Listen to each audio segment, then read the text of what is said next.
What's up, everyone? Welcome to the Big Ten Football Talk Podcast. I'm your host, Zach Guggenheim, and I am excited to bring to you TJ Birkel from the Common Fan Podcast covering Nebraska football. TJ, how you doing tonight? What's up, Zach? Thanks for having me. I'm doing great. This is awesome.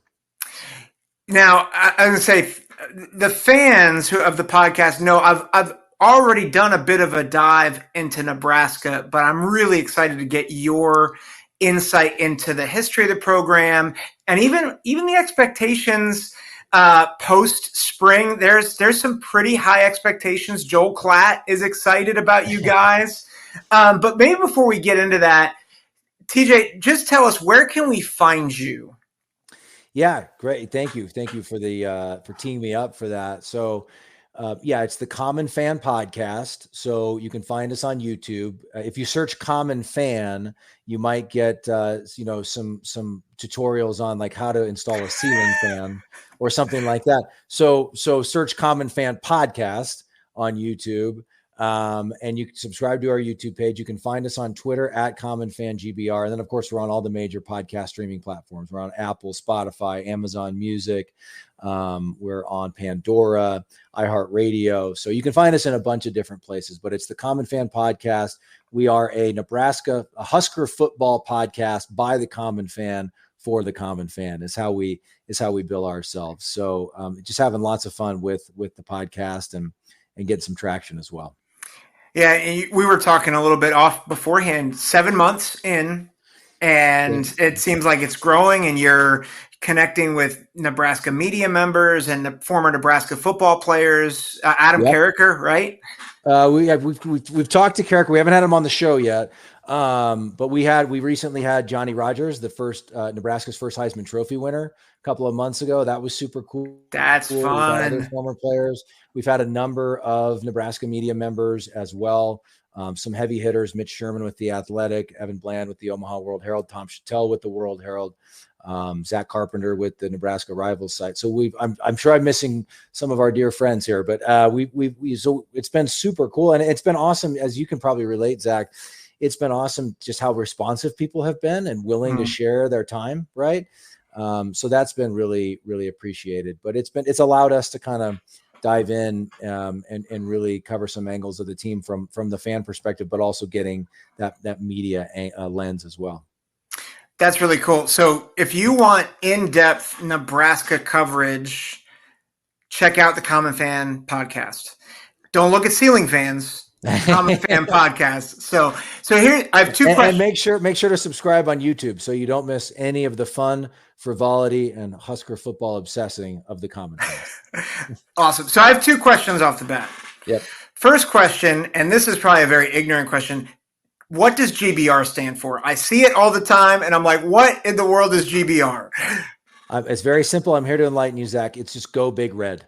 Oh, so I feel like I should have intuited that, but that's okay. I'm a little surprised you hadn't put that together yet, but judgment-free zone. I appreciate that. That is for all the other fans that didn't know. Definitely. Yeah, no, that's good. They need an explaining. That's right. How long have you been a fan following the program? Like, what's that journey been like for you?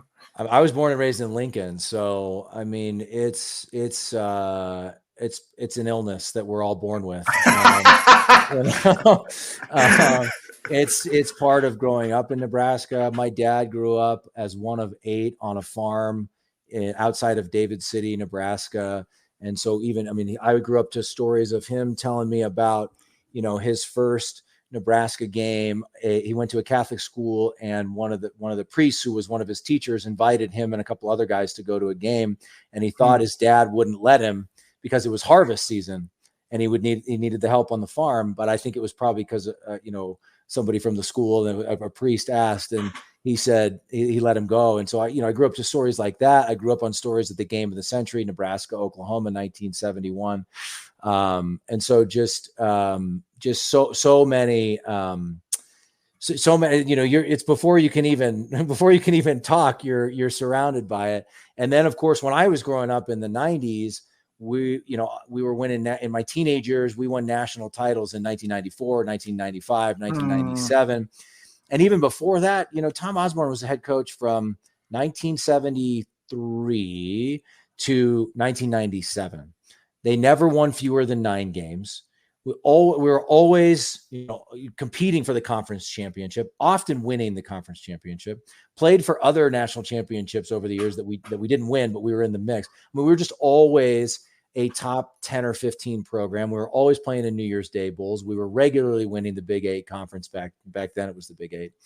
And so that's, the other thing is just we were so good for so long, really for decades, from the 60s through the early 2000s. We were one of the premier college football programs, and I will fight anyone to the death about Nebraska's place in college football hierarchy. I still believe we're a blue blood and we belong in that conversation. But we do need to get back. We do need to bring some proof to the pudding sooner rather than later. Yep. Well, and I think it's interesting you were talking about your teenage years. The listeners know that I am a huge Ohio State fan. I was 16 in 2002 when Ohio State won the national championship. And it's like formative. It's like when you're a teenager, that's when, like, I think the sweetest memories that you have. And so you grew up in that. You're not talking about one title, you're talking about 3. Right. And so that's what a time to be a teenager growing up in the lore and really the history of Nebraska. You're kind of going to where I want to go, because I love thinking about historical context. I think the new, people who are just kind of coming to the sport the past 14 years, or maybe they followed the Big Ten and not anywhere else, and seeing Nebraska come in, they kind of look at Nebraska as a middle to lower tier program. But you bite your tongue. You bite your tongue. No, that's not what I think. That's not what I think. I know. But like, speak to that, because I think some people have kind of lost sight of that. So like, what has been the trajectory of the program before coming to the Big Ten, and now being in the Big Ten now 14 years? Like, it's crazy that they've been in this long. Yeah. Like, what's that been like? Yes, I will be happy to speak to and defend the greatness of Nebraska football. So Zach, we had 2 legendary coaches back to back, Bob Devaney from the early 60s to 1972. And then Tom Osborne was his offensive coordinator and then took over as head coach from 73 to 1997. So from the early 60s to 1997, we were a good to great program every year. I kind of outlined that. It was either 68 or 69 until 2002. No, 02 till 2002. We never won fewer than 9 games. And so, again, there were ups and downs, and there were years when people, it's funny. I love hearing Nebraska fans now revere Tom Osborne, because before he won those 3 national titles, he was the guy who for 20 plus years couldn't win the big one. If you think about Osborne now, he's exalted as one of the greats, and as he should be. But around Lincoln, we'd have these great seasons, and then we'd lose to a speedy Miami or Florida State team in the Orange Bowl or something like that. And so, but we were good, and we were always, top 10, top 15 team at worst. And then the other thing that drives me nuts, Zach, is when, especially because in recent years, Nebraska hasn't been a tough, we don't get Joel Klatt and Gus Johnson for every game, or Herb Street for every game. So It's usually like the C team or the D team, just out of journalism school, I feel like. But they always talk about it like, well, since Tom Osborne left, the program just hasn't been any good, and you can't recruit to Nebraska anymore, and et cetera, et cetera. And I would just say that that's not true. We won a division title and played for the Big 12 title, and Big 12 championship in 2006, 09, 2010. And then our second year in the Big 10, we played for the Big 10 title in 2012. And we got boat raced by Wisconsin, unfortunately, but we won the division and played for the conference title. And so for most years, from when Osborne left to 2014, probably, we were still a top 25 team. Yep. We were winning the division from time to time. We were pretty good. And then it's been, since 2016 was our last winning season. 2016 was our last bowl game. That's painful to say, coming up on 8 years. So it has been a rough stretch, no doubt. No, I mean, I don't think any Husker fan would argue with that. But back to your point about coming into the Big Ten, I think for the most part, it was a little bit of a foreign concept, but I think Husker fans were excited about it. We thought it was a good fit geographically, culturally. It seemed to make sense. And we were coming off of our first year in the Big Ten was 2011. So we were coming off those back-to-back Big 12 title game appearances in 2009 and 2010, both of which were like close, heartbreaking losses, could have gone either way. So we were right there, right, on the cusp of winning the Big 12. And I think folks thought, we're going to join the Wisconsins and the Michigan States and even the Ohio States and the Michigans of the world. We're Nebraska. And I would say even friends I talked to from that weren't Nebraska fans from out of state that were, fans of other Big Ten schools, I think they thought it was a good fit. I think they thought it was a great get for Nebraska. I certainly sensed more excitement about Nebraska joining the conference than, Rutgers and Maryland a few years later. No offense. God bless Rutgers and Maryland. And so I would say a couple things though, with the transition. I think it took us longer. I think it was harder to adjust than we expected and took us longer to adjust than maybe it should have. And the other thing from a fan perspective is, I thought we'd come in and Wisconsin would be a natural rival because Barry Alvarez played at Nebraska. He had lots of connections to Nebraska. He built his program the way Bob Devaney built his program. That's kind of, so Nebraska fans for a long time would watch Wisconsin from afar and kind of, give it a me too, like cheer for them. And now we haven't beat them in a decade. So it's a little bit different story now that we're in the Big Ten. But I thought Wisconsin for one would be a natural rival. I thought there were a few that, I can't wait for night games against Michigan or night games against Ohio State on national TV or whatever. And I think that results aside, and the results have been a bit painful for Huskers, but results aside, even it's taken some time to feel at home in the conference. Yeah. I don't think, Iowa didn't come in right away saying we hate Nebraska. This is our rival. Wisconsin, they might have thought, well, this is intriguing. Nebraska is a historic program. Let's see if we can, we want to take them down. But that didn't make it more important than the Wisconsin Minnesota game or whatever some of these historic 100+ year Big Ten rivalries were. So I think that was taking an adjustment. I think we're finally at the point where I would say Iowa is probably our main rival. We don't like them. They don't like us. They've won, I don't know what it is, 6 of the last 7 or 7 of the last 8, something like that. That infuriates Husker fans. We believe that we are and always will be superior to Iowa. And so it just gets under Husker fans' craw and we've just had so many extremely close games with them.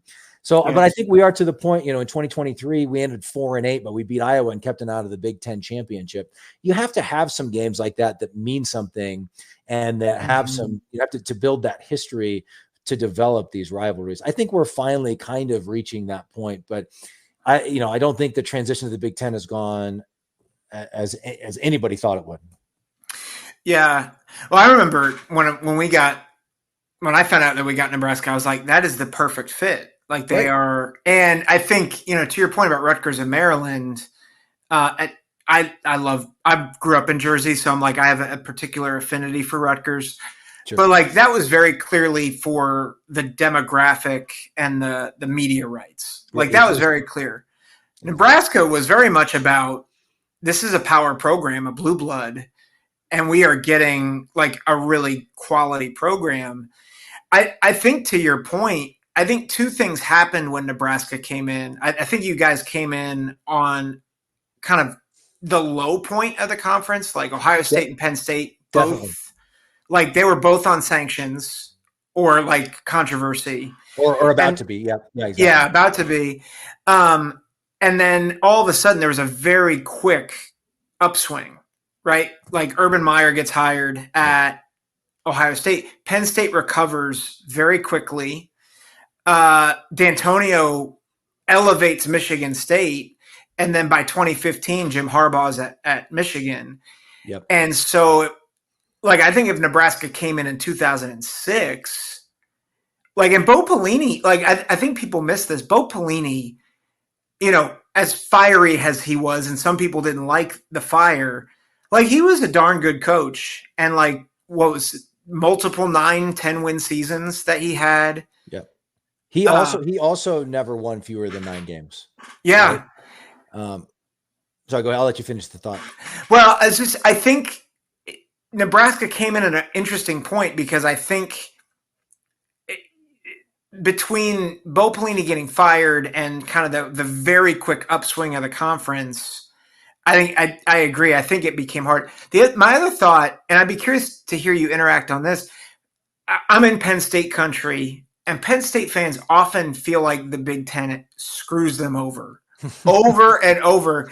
And I'm not getting that sentiment from you, but it does sound like similar to Penn State. You guys feel like it has been a tougher adjustment than you expected. Yes. And Husker fans feel that the entire college universe is always screwing them over. Let me be clear on that. This goes back many decades, and I could give you many examples. We have it on our show. We talk about the college football industrial complex, which is the powers that be within college football working against Nebraska and trying to keep us down. So that sentiment is alive and well. Anyway, I'll set aside, I'll set aside my tin hat. Just to respond, to a couple of the points that you made. So you're spot on with your assessment of where it was, but you could argue Nebraska was in a much better place when we came in too, because Pelini, you could argue our best years in the Big Ten were the first 4 years we were in the conference, 2011, 2012, when we played for the conference title, 2013, 2014. Those were all 9-win seasons. Those were all Pelini seasons. And we were, battling for the division title. We didn't get there in 2013, 2014, but we were playing meaningful games in November. And so, Pelini was, yes, because it was part personality driven that he was fired, but we were still, Husker fans, our expectations have been molded and shaped by those decades of excellence that I talked about. And the expectations were like, we're not winning the conference. 9 wins isn't enough. That was definitely part of the sentiment as well. And obviously, given recent years, I think that's shifted among the fan base a little bit. So it was a couple different things with Pelini, but it was like a little bit of a feeling of he's not figuring out this new conference. We're not winning enough. But I think you're right. And then I would also say, if you're going to fire Bo Pelini with the record that he had at Nebraska, you better go money whip. You better go find your Nick Saban, whoever that is. You better go find your Urban Meyer, and you better know who that is, and you better have a plan and go and get them. So with all due respect to Mike Riley, I think he's a nice man. I think he's been a good coach at different places that he's been. Absolutely the wrong hire for Nebraska at really a critical time, to the point that you made. That was a really critical time, sort of with changes going on in broader college football, the Big Ten in particular. That was a time when Mike Riley was not what we needed. You were taking a career 500 coach at 61 or 62 years old, asking him to do the best job of you're asking him to do better than he'd ever done before, right? You're asking him to go win a conference title, which he had never done in the Pac-12. And so again, good man. I'm not bagging on him, but we needed, if we were going to fire Bo Pelini, you needed a money whip. You needed to go get serious and go get somebody. Yeah. Well, yeah. And so you got Mike Riley, who I think was a good coach, but he just wasn't, he was more of a placeholder than anything else, even at his best. And, he had a good season in 2016, but you saw late in the season, the limitations. Exactly.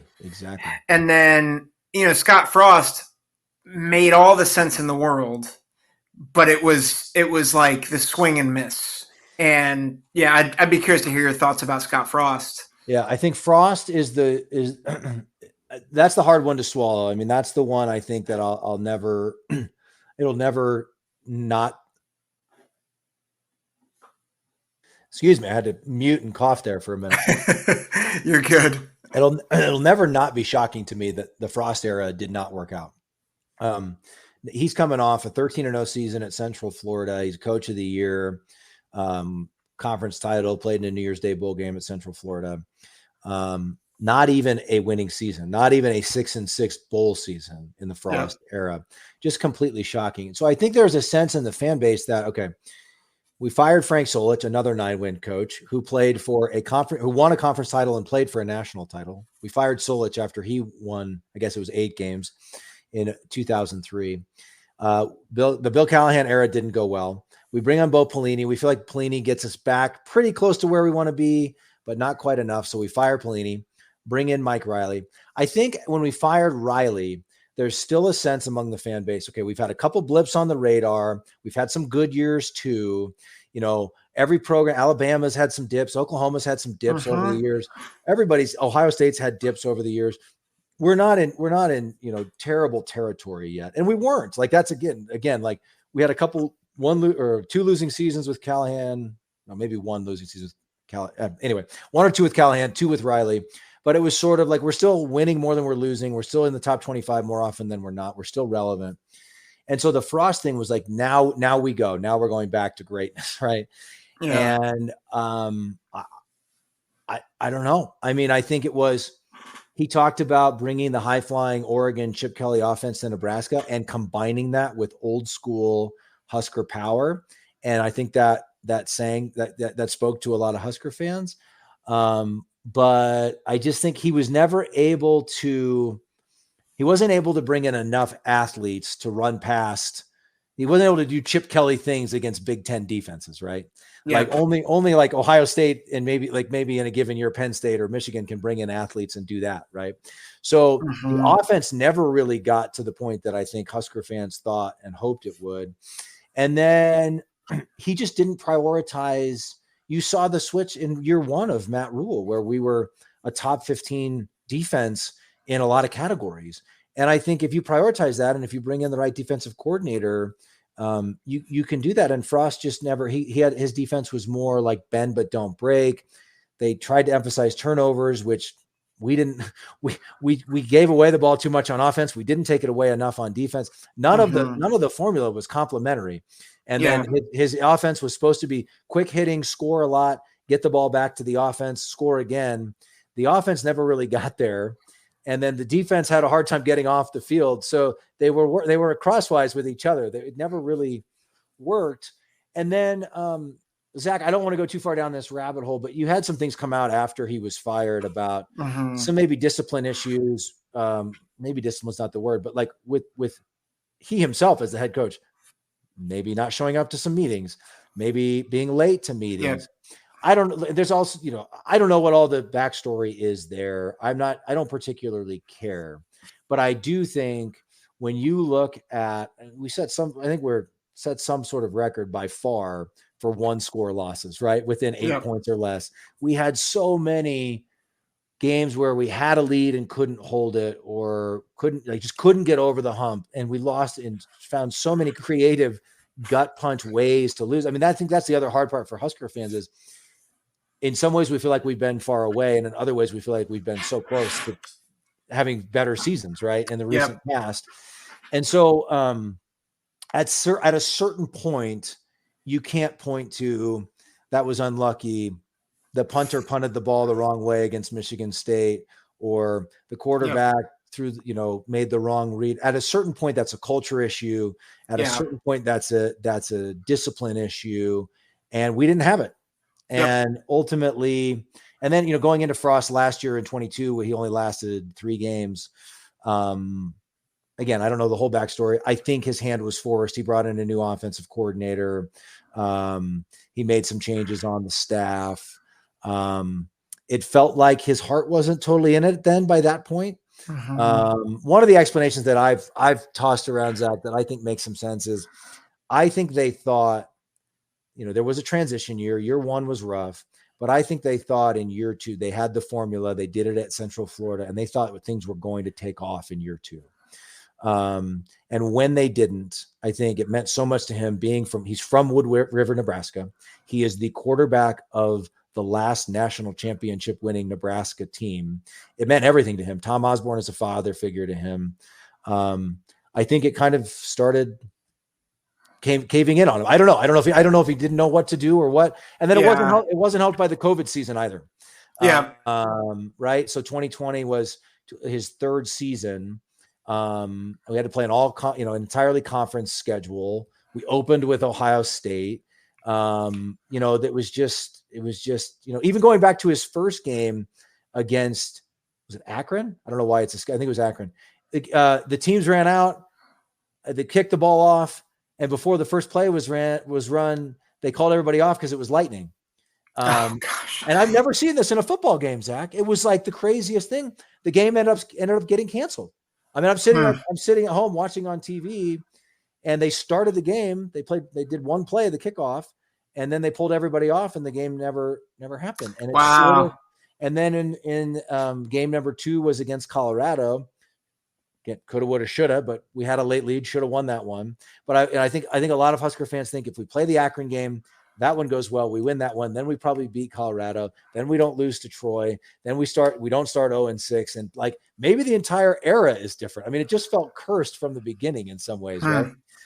Yeah. There's no, I mean, at the end of the day, the record is what it is, and that, I mean, it'll just always shock me. But that's really, this has been the worst period. I mean, if you combine it with Riley, who was here for 3 seasons, and 2 of those were losing seasons, and then into the Frost era, that's been the worst stretch of Husker football, at least since the 1950s and maybe ever.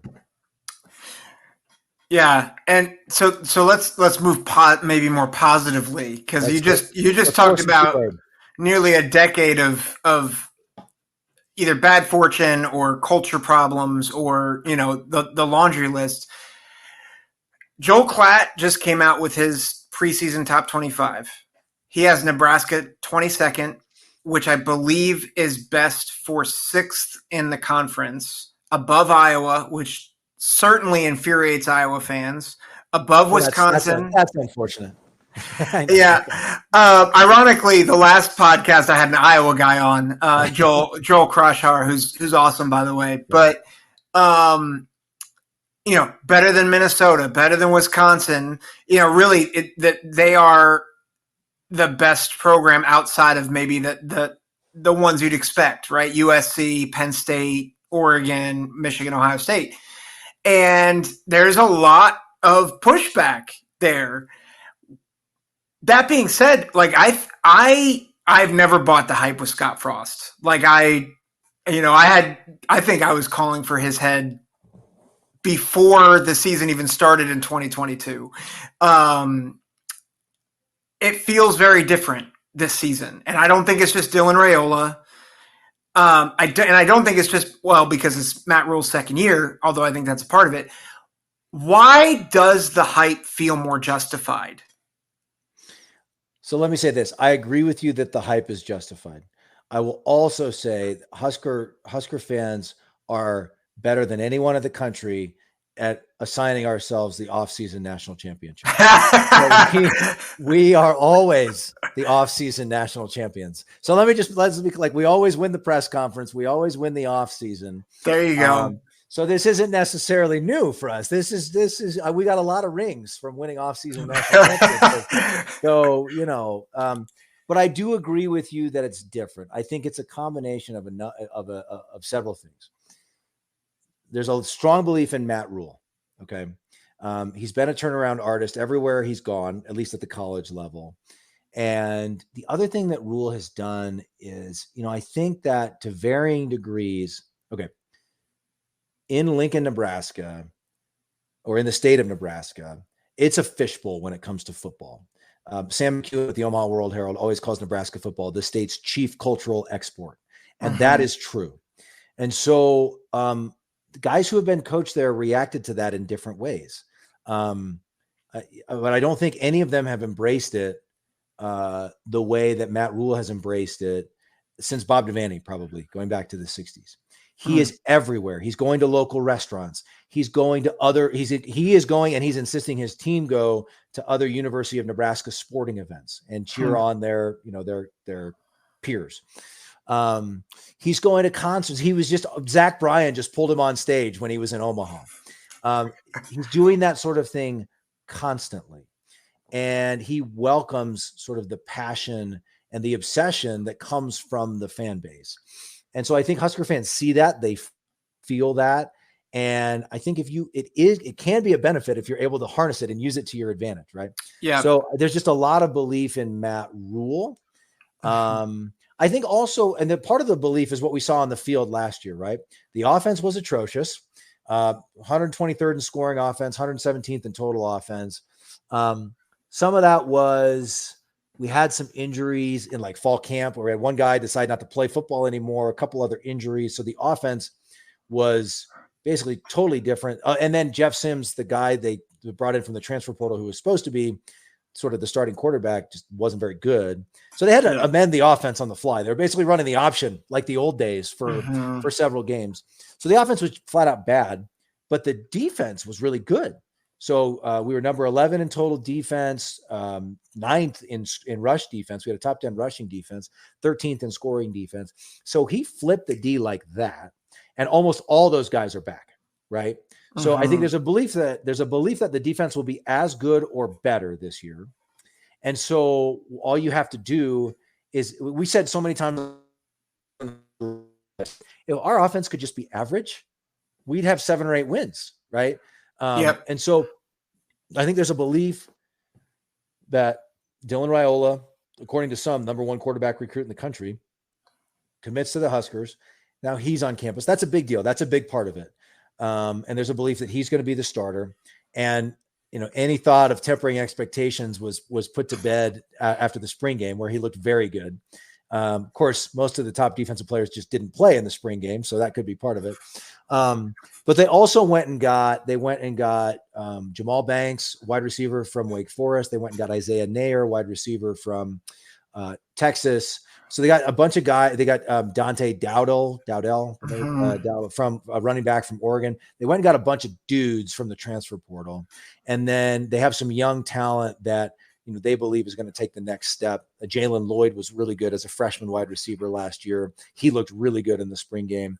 Ja'Cory Barney's a true freshman. They got him out of Miami. So that was just a high school recruit. But again, he looked really good in the spring game. So I think there's a belief that if even like a few of these guys pop and can be playmakers, most of the offensive line is back. The line was pretty good last year. There just was a lack of weapons. So I think there's a belief that if Riola should be a step forward as in terms of quarterback play, surround him with at least some playmakers. If some of these guys can pop, again, the offense, I don't think, if the defense can be as good as everybody thinks it can be, I don't think the offense needs to be a top 25 offense. But if they're better, if they're significantly better than last year, that'll help a lot. And then the last thing, Zach, is the schedule really lines up, at least the first half of the schedule. I'm going to start running it off the top of my head while I look it up, just so I don't screw it up. But we first 4 games at home. We go UTEP, Colorado, Northern Iowa, Illinois.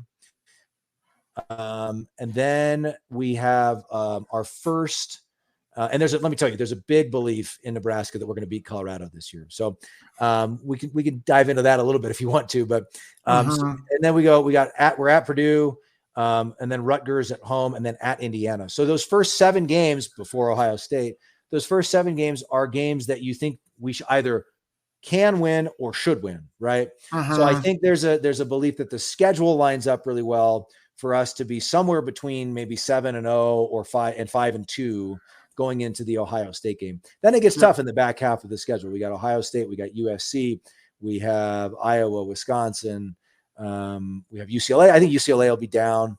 But I mean, the second half of the schedule, stuff gets real, right? But I think that there's a belief that, Evan Bland with the World Herald, who we had on, likened it to the 2019 Minnesota team. That wasn't a great team, and they actually had a close wins over the likes of like Dakota State early on in their season, but they used that to kind of propel them to, I think it was like an 11-win season when you count the bowl game. So I think that's the other hope, is they can win some of these early games, start having some belief, and that it just kind of snowballs into something greater. Well, and I think, for a program that has been beleaguered the past several years, you get to 5-2. I mean, I liken it to Rutgers a little bit this past year, where, I had said when they were at 5 wins, I'm like, they need to believe they can hit the layup. They were playing Michigan State that week to get to bowl eligibility, and they did. Like, they had confidence to get that win, and like that's what, in a lot of ways, I feel like that's what Nebraska has missed the past several years, is the belief that they can win the games they should win. Yep. And even win the toss-ups. I the listeners know my upset pick of the year for the Big Ten. I'll share it in a minute, but I'm curious, as you look at the schedule, you said it could be 7-0, maybe 5-2, but at the first 7 games, what's the ceiling for Nebraska this year with this roster, with Matt Rhule really rebuilding the culture? And I think you just did a great job of sharing with us. He is not just a coach; he's a culture builder, which I think means so much. Yep. But with all that in mind, what's the ceiling this year? The ceiling, Zach, is 15-0 in college football national champion, college football playoff champions. That's the ceiling. There you go. Let's go. It's May, baby. Everybody's on the field in May. Love it. I think realistically, it's funny, even looking at those first 7 games, I think if any Husker fan has to acknowledge that we have lost games that we should have won in recent years. And until we stop doing that, we have to expect some hiccups, right? So maybe it'll be Illinois at home. Maybe it'll be Rutgers, who's really they've been a tough out for Nebraska. Yeah. We've beat them every time we've played them in the Big Ten, but Shiano's got that team playing physically. I think they'll have some good talent this year. Yeah. Even going to Purdue, I don't think Purdue is going to be very good again this year, but like our first away game. So like those are the kinds of games that we will forever consider ourselves superior to these programs, but we have lost those games in recent years. So I think we have to acknowledge there will probably be a hiccup or two in a game that we should win. And then, I don't think we're going to beat Ohio State. My co-host, Geoff in Lincoln, has been calling that a W for us. So, he gets to take the victory lap if we win that one, but I don't think we're going to beat Ohio State. I don't think we can assume. I'd love to see us beat Wisconsin and Iowa. Of course, I'd love to see that. I don't think we can assume that we'll win both of those. We haven't beat Wisconsin since the regular season in 2012. We did beat Iowa in 2023, but that's always a coin flip. And even when both teams are good, one team's good, one team's bad, whatever, going back to the history, that weird stuff happens in that game. So you can't assume anything with the Iowa game. So I just think you have to build in, some losses. So I think again, I want to believe better than this is possible, but I wouldn't predict better than 9-3 probably. We've been saying 8-4 in 2024. That's our election year slogan, 8-4 in 2024. I think here's what I would say. I think Husker fans would have been thrilled with 6-6 in a bowl game in 2023. Mm-hmm. I think in 2024, fans will probably be unhappy unless it's 7 or 5 or better. Yeah. So I think you got to have that winning season. You got to get to a bowl game. I think 7-5, 8-4 is reasonable. I think 9-3 is probably your ceiling. Again, if the ball bounces our way, if we go into Iowa games somehow 9-2, we can certainly beat Iowa. Right? Those games always come down to the last play. Or we go, Wisconsin and Iowa, and we've got 8 or 9 wins already. Then who knows? If we it's not insane to think we could start 7-0, right? Should you put money on it, fellow common fan, fellow Husker fan? I wouldn't advise it given recent years, but that's not insane looking at the schedule. So if that happens, then we beat UCLA, let's say, then who knows where things go, Yeah. But I think 8-4, 9-3 is probably, and I think Husker fans would be thrilled with 8-4, 9-3. We interviewed a guest today. The episode won't be out for a while, so I'm going to borrow something that he said. But he said, you're right. They'd be thrilled in 2024, but they won't stay thrilled with 8-4. Husker fans, we're still going to have those expectations of, okay, well, what are you going to do next? When are we winning the conference now? Yeah. Well, and I think the way Rhule builds things, those expectations, if he goes 8-4 this year, those expectations will get higher, especially, I'll tell you my upset pick for the year, Okay. I think they get USC in I LA. love that. I love that. I think that's entirely possible. Yeah. I love that. Look, I think, okay, I won't say that USC is overhyped, but if you watch them last year, that team didn't tackle. So until they Yeah. show that they know how to tackle in the Big Ten, Yeah. I'm not sure that they should be, at least they shouldn't be in the conversation with Oregon and Ohio State and Michigan, in my opinion. Yeah. Now, does that mean we're going to go beat them in LA? Not necessarily. But Yeah. I love that pick. I hope you're right. I think it's possible, but talk to me in November, right? Yeah. We'll see. I'll say this to Danton Lynn, who hilariously, the listeners know I do ministry. Dan Lynn was in like one of our Bible studies at Penn State when he was a player there, but he's a new defensive coordinator at USC. Mm. He's going to be a massive upgrade for them defensively, but I don't think they're going to be as offensively good as people think. Yeah. Based on what Miller Moss had a great game against Louisville. It was a depleted Louisville team. It was one game. I think USC is probably not as good as people think. And I think Nebraska defensively is probably good, is going to be good enough to slow things down. Well, I love that. I love where your head's at. The other thing is, I sort of shrugged at this when we came into the Big Ten, like, okay, whatever, it's football. But I do think it's real, like the adjustment to the Big Ten. Yep. And how will they be feeling? That game's November 16th. How will they be feeling by mid-November after playing almost a full season in the Big Ten? I think that's going to be a factor as too. I wish we got UCLA coming to Lincoln on November 2nd. So I'm excited for them to have to play. I hope it's negative 20 degrees that day in Lincoln. So I wish USC got the same treatment, but in any event, that's interesting. I love where your head's at on that. I do think Oregon, not that you asked, I think Oregon is best equipped for the transition to the Big Ten. I don't think, I think, going back to Cristobal, they started emphasizing physicality, and then Lanning took over and took it to another level, both with the defensive play and just the talent they brought in. And so I think Oregon's going to be, honestly, I think this year, I think Michigan's going to take a step back. I think it's Oregon and Ohio State will be the class this year. Yeah. I think it's fun. It'll be interesting with those two teams and then Texas and Georgia. I think a lot of people see them as like the top 4 in the country, and it'll be interesting to see how those 4 teams play out. But I think Penn State had a weird season last year. I'm curious to see how they do with their coordinators. I'm very high on Kotelnicki coming in to help Drew Aller.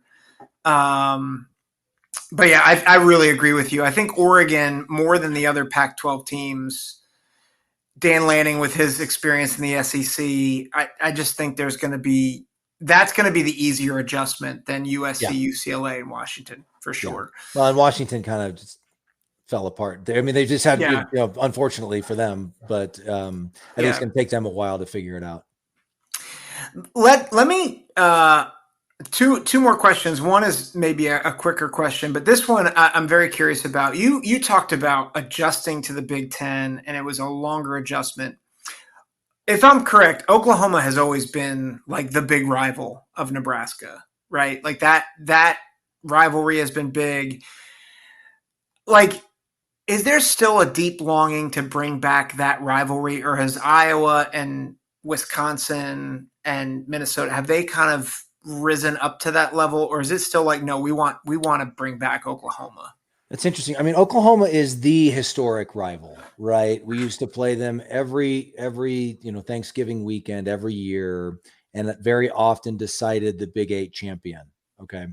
And we got, the game of the century. I mentioned 1971. We got some classic battles against Oklahoma, and Tom Osborne, Barry Switzer. There's just so much there. I won't go down that. You can have me on again to talk about Nebraska, Oklahoma if you want. There we go. But when I would love that. But it started to weaken, so to speak, when we went to the Big 12, and then we didn't play Oklahoma every year. And I don't know why they did that. It was probably because we were really good at the time and Oklahoma wasn't.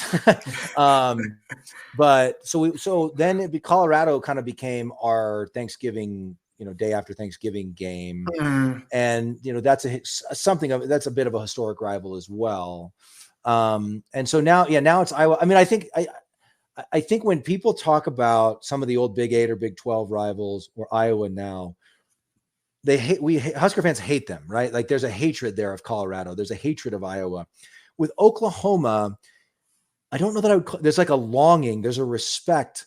There's but it's not like we want to play them every year anew. It's just that there's I think a longing for the way things were, maybe is a way to put it.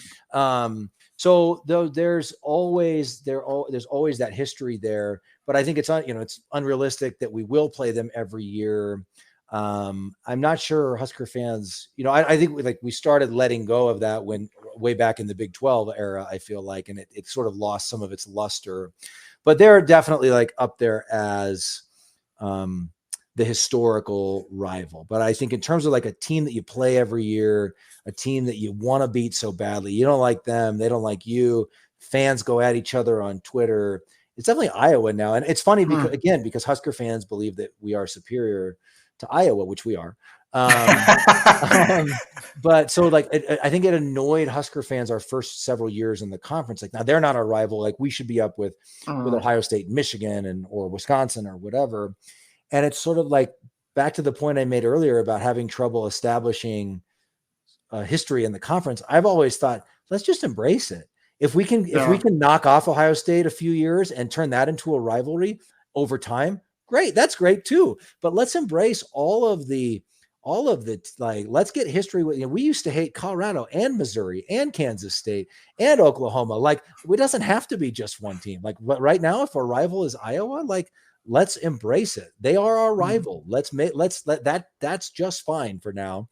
And let's start beating them before we snub our nose at them. Right. Yeah. There we go.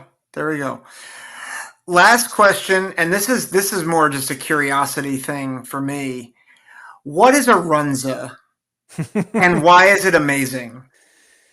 This is so funny because Geoff, one of my co-hosts, openly talks about how he does not like Runza and he calls them warm cabbage hot pockets. And so we're always like, thanks a lot, Jeff. Like there goes our chance to get sponsored by Runza. Runza is like, the outside of it is like, breaded. I wouldn't call it a bun. It's like breaded. And then inside of it is like ground beef and cabbage and onions. It's kind of like a German dish, I think. You can get it with cheese in it as well. I like a Runza. I've had many Runzas in my life, but I would tell you that Runza, the restaurant, makes awesome burgers and fries. So I usually just, when I go to Runza, I just get a cheeseburger and fries instead of the Runza.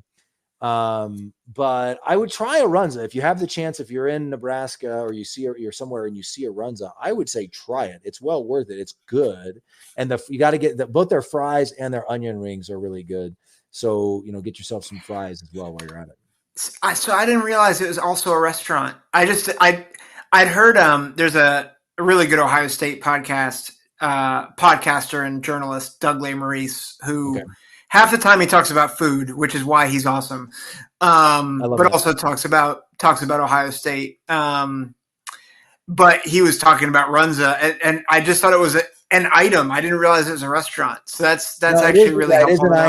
It is an item. I don't really know what, I assume the restaurant chain, it's a chain of fast food restaurants basically throughout mostly Nebraska, but other parts of the Midwest too. I don't really know if I assume the chain was named after the sandwich, but I guess I don't know that history for sure. But try a Runza. And the other thing you can get at Runza is a Nebraska staple, which is chili with cinnamon rolls. Chili with cinnamon rolls. Chili with a cinnamon roll. Yes. Try it. It's one of the greatest. I mean, you can get it at Runza, but that's more broadly known as a Nebraska thing.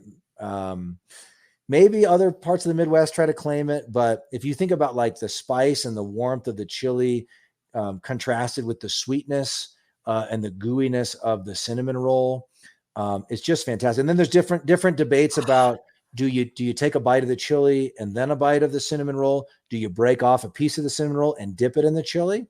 I'm a dipper myself, but I highly recommend chili and cinnamon rolls. It's like I said, it's a Nebraska staple, and you can't go wrong. You can't go wrong. You'll love it. I'm having like the hardest time. I mean, so savory and sweet, that makes sense. I'm just like, I never would have thought about that combination. Like, that's great. Okay, so I gotta go to Nebraska, get a Runza, and get chili with cinnamon roll. That's exactly. Okay. I've never had Runza's chili and cinnamon rolls, so I don't know if I would, I don't know to recommend that or not. But any place, any like sit down restaurant you go, you'll be able to get chili and cinnamon rolls, or most of the time, unless it's like a specific, theme or whatever. But wow, that's so, man. I'm gonna go to bed. It's 11 o'clock at night here, where in the East Coast where we're recording right now. I'm gonna go to bed thinking, how does that even work? But I'm sure it does, because it's at every restaurant in Nebraska. So it works. It works. You got to do it. You got to try it any time of year, really, but especially in the winter. That's a great time for chili and cinnamon. That makes sense. Two hearty things. Yeah. Cool. But just go get yourself some chili from whatever your favorite chili is. Maybe not Skyline chili, but get yourself your favorite chili and get a halfway decent cinnamon roll from a bakery, warm it up in the microwave, and try it yourself. You're going to love it. And let me know. All right. Do it this weekend. I don't know about this weekend, but soon, sometime before we have you back on, we'll do that. All right. Sounds good. TJ, where can we find you again? Yes, Common Fan Podcast. We check out our YouTube channel. That's youtube.com/@commonfangb. And then you can find us on Twitter @CommonFanGBR. We got a Facebook page. You can just Common Fan Podcast. Make sure to include podcast though. Yes. And you can find us in a lot of different places. And we're on all the like I said, all the Apple Podcasts, Spotify, Amazon Music, all the podcast streaming platforms. So. Yes, Common Fan Podcast, not Common Fan the Ceiling Fans. Correct. Exactly. Yeah, we've made that very clear. I hope so. Great. Yeah, and of course, if you're listening to this, make sure to subscribe on YouTube, follow us on Spotify, Big Ten Football Talk. Before we sign off here, I want to highlight a couple of fan interactions. Morosi, dude, you're the man. You listened in at the Big Ten Huddle. Appreciate all your insights and your comments as we were going back and forth. Appreciate you, brother. Again, thanks so much for listening. Hope you all have a great week. Take care. God bless.